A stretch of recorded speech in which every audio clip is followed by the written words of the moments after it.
Welcome to Ceramics with Mr. Bosmo. We're sculpting a bust and today adding some clothes. So a simple way to add some clothes is just to make a shirt collar of some kind. So here I've made a thin slab strip, cut it straight with a straight edge, and I'm just lining it up where I think the t-shirt would fall.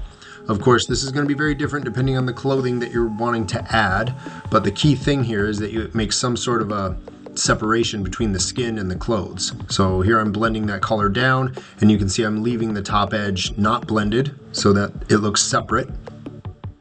And even just doing this, all of a sudden it looks like my bust is wearing a shirt, right? So if it needed a collared shirt, like they were going to be wearing a tie, you would just need to make slabs that were triangular shaped and attach those.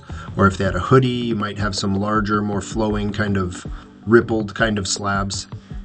And here I'm drawing in a line where that t-shirt collar is separated from the rest of the shirt, and some lines where there's a seam on the shoulders.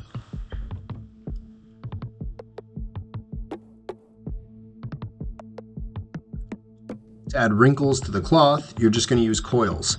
Look at your resource picture and make sure you're putting wrinkles in places that make sense. You want them to sort of indicate where there's tension or the fabric being pulled. And then those coils will just get smoothed and blended into the surrounding surface and kind of faded off at the end where the wrinkle disappears. It's important to make them blend in fully so this effect looks subtle. It shouldn't look like a coil sitting on there. You do want it to blend in. I'm adding a couple wrinkles across the chest here as well, because sometimes if a shirt is a little bit more snug, it may get some tension lines across the chest.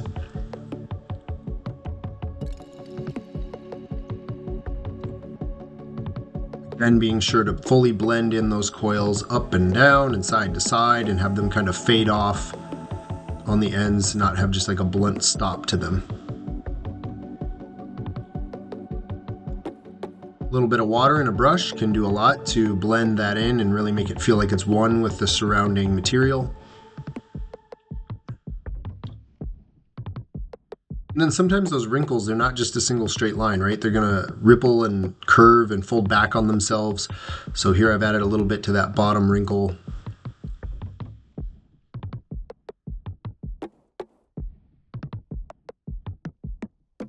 Also, I noticed that my t-shirt had some texture. It had some little ribbed lines going along the collar. So I'm using my notched modeling tool to make some lines there. And I'll soften those a little bit later with my finger and some water perhaps.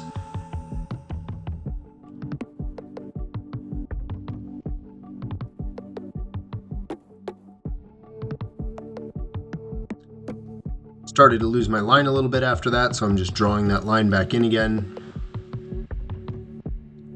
By the way, here you can see how helpful it is to have a banding wheel under your sculpture, being able to rotate it.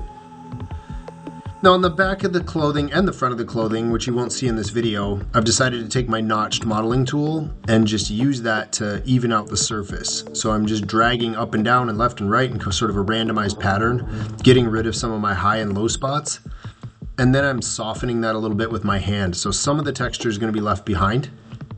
The key is to make it look consistent, right? So whether it's smooth or whether it's texturized, you want it to look like it's on purpose and like it's the same everywhere.